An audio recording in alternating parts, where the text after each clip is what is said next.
Welcome to think and grow rich channel. நம்ம போன வீடியோவில் ஃப்ளைட்டை பற்றி போட்டிருந்தோம். அது தொடர்ச்சியாக 2வது பார்ட் போடுறோம். ஏன்னா எனக்கு இன்னும் கொஞ்சம் விஷயம் தெரிஞ்சிருக்கு, அதனால நான் அதோட செகண்ட் பார்ட் போடுறேன். போன வீடியோவில் பார்த்தீங்கன்னா 7 போட்டிருந்தோம். இப்போ 8லேருந்து நம்ம தொடங்கலாம். இப்போ வீடியோக்குள்ளே போகலாம் வாங்க. நான் உங்களுக்கு ஃபஸ்ட்டு பார்ட் போடும்போது உங்கள்கிட்ட சிறந்த வரவேற்பு இருந்துச்சு, அதனால் இதை பற்றி இன்னும் கொஞ்சம் தெரிஞ்சுக்கிட்டு உங்கள்கிட்ட போகலான்னு சொல்லிட்டு இந்த வீடியோ எடிட் பண்ணியிருக்கேன். போன வீடியோவில் 7 போட்டதுனால இப்போ 8லேருந்து ஆரம்பிக்கலாம். 8வது விஷயம் என்னென்னா, வானத்தில் வந்து இடிலாம் இடிக்கும் பார்த்தீங்களா? இடிலாம் இடிக்கும் போது ஃப்ளைட்டில் எதுவுமே ஆகாதரா? கீழே வந்து நம்மளுக்கு பார்க்கும்போது நம்மளுக்கே பயமாக இருக்குது, அந்த ஃப்ளைட்டுக்கு எதுவும் ஆகாதான்னு கேட்டிங்கன்னா, ஃப்ளைட்டில் வந்து அப்சர்வ் பண்ணுறதுக்கு இருக்கும். அதெல்லாம் அப்சர்வ் பண்ணிவிட்டு அதெல்லாம் எதுவுமே ஆகாது, அதெல்லாம் ப்ரொடெக்ட் பண்ணுற அளவுக்கு தான் ஃப்ளைட்டில் உருவாக்கியிருக்காங்க. அதனால் இடி இடிச்சாலாம் உங்களுக்கு ஃப்ளைட்டில் எதுவும் ஆகாது. அது நீங்கள் நல்லா தெரிஞ்சுக்கோங்க, நீங்கள் எதுவும் பயப்பட தேவையில்லை.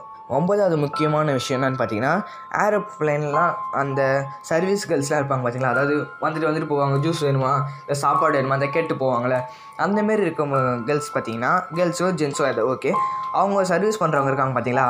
அவங்களாம் ஒருத்தர் ஒரு டைமில் வராங்க, இன்னொரு டைமில் வராங்க. நீ நிறைய தடவை நோட்டீஸ் பண்ணியிருக்கலாம். ஏன்னு பார்த்தீங்கன்னா, அவங்களுக்குள்ளே நம்ம ட்ரெயினில் இருக்க பார்த்தீங்கன்னா, ட்ரெயின் கம்பார்ட்மெண்ட்டில் தூங்குவாங்க பார்த்தீங்களா? அதுமாரி தூங்குறதுக்குன்னு ஒரு ஏரியா இருக்குமா. அவங்க 1 மணி நேரம் இவங்க ஆச்சுருந்தாங்கன்னா அப்போ பத்துப்பாங்க. அடுத்த 1 மணி நேரம் வேறு ஆள் வருவாங்க. இதுமாரி நிறைய இடத்துல நீங்கள் பார்த்துருப்பீங்க. முக்கியமாக லாங் ட்ரிப்லாம் போகிறப்ப நீங்கள் பார்த்துருப்பீங்க. ஏன்னா அவங்களுக்கு வந்து தூங்கணும்ல, அடுத்த ஏரோப்ளேன் போகும்போது அவங்களுக்கு கொஞ்சம் ஹெல்த்தியாக இருக்கணும், இல்லை கொஞ்சம் தூக்கம் இருக்கணும். தூக்கம் இருந்தது எல்லாமே பண்ண முடியும். அதனால் அவங்க தூங்க போய்டும், அப்படிலாம் சாப்பிட போயிடுவாங்க. நீங்கள் ஒரே ஆள் அந்த ட்ரெயின், அதாவது அந்த ஏரோப்ளேன் ஃபுல்லாக பார்க்க முடியாது. அதுவும் இல்லாமல் அந்த இடம் ரொம்ப கம்ஃபர்டபுளாக இருக்குமா, அதாவது லக்ஸுரியஸ், அதாவது ரொம்ப பணக்கார வீட்டில் இருக்கிற பெட்டு மாரி அதுமாரி செம்மையாக இருக்குமா அந்த இடமே அப்படின்னு ஏரோப்ளேனில் வேலை செய்கிறவங்க சொல்லியிருக்காங்க. நிறைய ஆர்டிகல்ஸ்லேயும் இருக்குது. 10வது முக்கியமான விஷயம் என்ன தெரியுமா? நீங்கள் ஃப்ளைனில் டேக் ஆஃப் பண்ணும்போது நம்ம ரத்தோட்டெலாம் ஒரு மாதிரி கீழே இறங்கி ரொம்ப இதுவாகிட்டு நம்ம எமோஷ்னலாக பேச ஆரம்பிப்போமா. நம்ம வாழ்க்கையில் இப்படி நடந்துச்சு, இப்படி நடந்தது, அப்படி எமோஷ்னலாக பேச ஆரம்பிப்போமா. இந்த நேரத்தில் ஒரு தியரி சொல்கிறாங்க, நீங்கள் ஏதாச்சும் கெட்டது செஞ்சுனா உங்கள் அம்மாக்கிட்ட ஏதாச்சும் சொல்லணுனாலும், இல்லை அப்பாக்கிட்ட ஏதாவது சொல்லணும், அதுமாரி ஃபேமிலி ப்ராப்ளம்ஸ் எதாக இருந்தாலும் அப்போ சொல்லிட்டிங்கன்னா எமோஷ்னல் அதிகமாகி உங்கள் பிரச்சனை அதிகமாக ஒருத்தருமே கம்மியாகாதுன்றாங்க.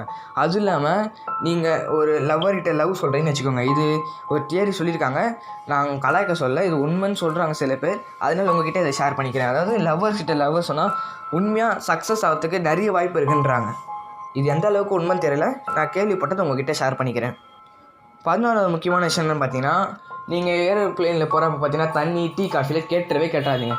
நீங்களே எடுத்துகிட்டு போனால் குடிங்க, சரிங்களா? ஏன் அப்படி சொல்கிறேன்னா, அங்கெல்லாம் ஒரே ஒரு டேங்க் தான் இருக்குமா. அது வருஷத்துக்கு ஒருத்தர் தான் கழுவாங்களே அவன், அப்போ தான் அந்த டேங்க் தண்ணியே காலியாகுமா. அவ்வளோ டேங்க் தண்ணி வச்சுருப்பாங்க. அப்படிலாம் மாதத்துக்கு காலியாச்சுனா கூட அது ஃபுல் பண்ணி எடுத்துகிட்டு போவாங்க. அதெல்லாம் கழுவவே மாட்டாங்க. அதனால அந்த தண்ணியில் பார்த்தீங்கன்னா நிறைய ஜெம்ஸ்லாம் இருக்கும் அப்படின்னு சொல்கிறாங்க. அதனால நீங்கள் அது யூஸ் பண்ணாதீங்க. நிறைய நியூஸ்லேயும் நான் பார்த்துருக்கேன், அதனால தான் உங்கள்கிட்ட சொல்கிறேன். அதனால டீ, காஃபி, தண்ணி கேட்டுறாதீங்க. 12வது முக்கியமான விஷயம் என்னென்னு பார்த்தீங்கன்னா, அங்கெல்லாம் ஒரு பெட்ஷீட் இருக்கும். பெட்ஷீட் மாதிரி ஒரு பிளாங்கெட் இருக்கும். அந்த பிளாங்கெட் எப்போவுமே எடுத்து போய்ச்சிடாதீங்க. என்னடா சொல்கிறேன், போய்த்து தானே வச்சுருக்காங்க, குளிர்ச்சி அதுமாரி ஏதாச்சும் ராத்திரியில் படுக்கணும், எப்படா நான் பண்ணுறது அப்படின்னு கேட்டிங்கன்னா, ஏன்னா அதை வந்து துவைக்கவே மாட்டாங்களாம். ஒரு நாள் 2 நாள் அதுமாதிரி 1 வாரம் கூட ஆகலாமா. ஏன்னா அவங்க லாங் ட்ரிப் போனாங்கன்னா, இப்போ காலையில் போயிட்டு வந்தாங்கன்னா சாயங்காலம் உடனே துவைக்க மாட்டாங்க அவங்க. அது அப்படியே இன்னும் ட்ரிப்பு விடுவாங்க. அதேமாதிரி நிறைய ட்ரிப் போயிட்டு வரும் அந்த பிளாங்கெட். அதனால் முன்னாடி அந்த பிளாங்கெட்டில் யூஸ் பண்ண அவன் என்ன வேணால் பண்ணியிருக்கலாம். அதனால் 2வது நம்ம அதை யூஸ் பண்ண தேவையில்லைன்னு நான் சொல்லிக்கிறேன். அதுக்கப்புறம் 14வது விஷயம் என்னென்னா, நீங்கள் ஏரோப்ளைனில் போய்ட்டு இருக்கும்போது நக்கலாக பண்ணுறது, பொண்ணு கைப்பிடிச்சி இழுக்கிறது, இதுமாதிரி தேவையில்லாத விஷயம் பண்ணிட்டு இருந்தீங்கன்னா, அதாவது தனுஷ் பத்தில் வந்து பலூன்லாம் உடைக்குது சின்ன பசங்க, அதுமாரிலாம் நீங்கள் அங்கே பண்ணிட்டு இருந்தீங்கன்னா உங்களை அப்படியே அரெஸ்ட் பண்ணி அங்கேயே கட்டி போட்டு வச்சுருவாங்க.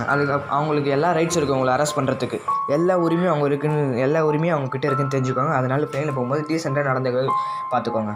அதே பேர் நீங்கள் ஏரோப்ளைனில் போகும்போது நீங்கள் இறந்துட்டீங்கன்னு அவங்களுக்கு தெரிஞ்சாலும் அவங்க வந்து நீங்கள் இறந்துட்டீங்க அனௌன்ஸ் பண்ண மாட்டாங்க. அப்படியே கூட்டின்னு போய்ட்டு உங்கள் சீட்டில் உட்கார வச்சு சீட் பெல்ட்லாம் பக்காவாக போட்டுட்டு அப்படியே நீங்கள் உயிரோடு இருக்க மாதிரி வச்சுட்டு விட்டு வந்துடுவாங்க. அவங்க பக்கத்தில் செத்துட்டாங்க, அவங்க என்ன சொன்னாலும் அவங்க பக்கத்தில் இருக்கிற சீட்டு மாற்றப்படாது, அதே சீட்டில் உட்கார விடுவாங்க. அவங்க பெருசாக வேறு சீட்டில் மாற்ற மாட்டாங்க. பக்கத்தில் இருக்காங்க அந்த பணத்தை கூட தான் அவங்க உட்காந்துட்டு வரணும். இது அவ்வளோ சீக்கிரத்தில் நடக்காது. அப்படி நடந்தால் இது மாதிரி தான் பண்ணுவாங்கன்றது உங்கள்கிட்ட சொல்லிடுறேன். அதுவும் இல்லாமல் பார்த்தீங்கன்னா, எப்போ ஏரோப்ளைன் கீழே இறங்குதோ அப்போ அந்த லோக்கல் டாக்டர் வந்து எப்போ பார்க்குறாரோ அந்த டைம் தான் அவங்க இறந்த டைமாகவே சொல்லுவாங்களாம். ஓகேவா? இந்த வீடியோ உங்களுக்கு பிடிச்சிருக்குன்னு நினைக்கிறேன். இந்த வீடியோ பிடிச்சிருந்துச்சுன்னா லைக் பண்ணுங்கள், ஷேர் பண்ணுங்கள், கமெண்ட் பண்ணுங்கள், சப்ஸ்கிரைப் பண்ணுங்கள், பக்கத்தில் இருக்க பெல் ஐக்கானே கிளிக் பண்ணுங்கள். தேங்க்யூ ஃபார் வாட்சிங்.